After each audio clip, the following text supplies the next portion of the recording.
my name is Ariel Garten. I'm one of the founders of Muse, the brain-sensing headband that helps you meditate. And I'm here today to tell you whatever you wanted to know about meditation. So what is meditation?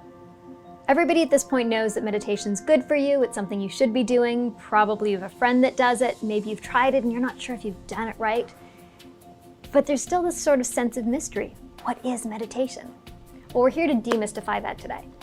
Meditation is not some weird woo-woo thing. The most common definition of meditation is a practice or a training that leads to healthy and positive mind states.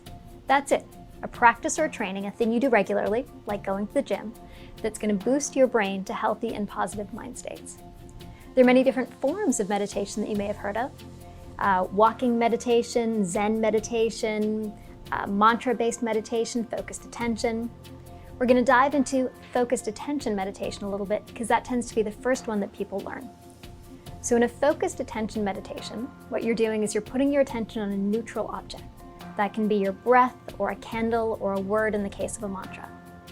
And when your mind begins to wander away from that neutral object, you then notice that your mind has wandered, and you make a choice, instead of following your wandering thought, to bring it back to the object of your attention. So you might be focusing your attention on your breath. Pretty quickly, your mind begins to wander away. You say, hey, that's my wandering mind. You notice it, and you return it to your breath. Keep your attention on your breath. Your mind begins to wander away again, as all our minds do, and then you gently return it back to the present moment. Now, this might seem like a very simple action, and you're like, what's all this fuss about? Why is everybody meditating if that's all you're doing? Well, it turns out this very simple action has some pretty powerful and profound impacts in your life. So now most of us just kind of go through our life on autopilot. Your brain is just thinking itself. You've got a bunch of content in your mind and you're like, oh, I guess it's supposed to be in there. I guess this is what I'm supposed to be thinking about. Well, once you actually put your attention on something, recognize that your mind wanders, and then make a choice not to follow that wandering thought, make the choice to come back to something else, you've just done something really magical.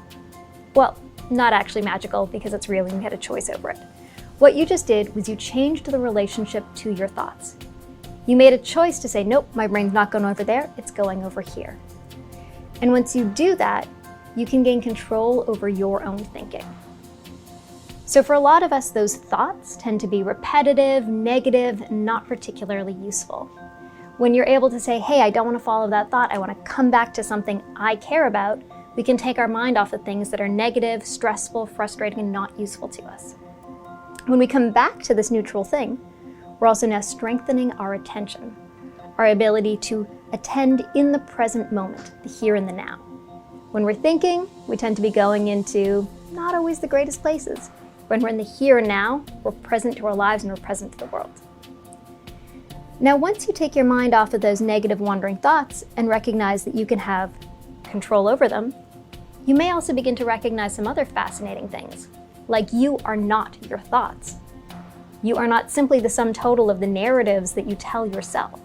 And if you are not your thoughts and you're not those narratives, then you can begin to change those narratives about yourself and your life. Then it becomes really powerful.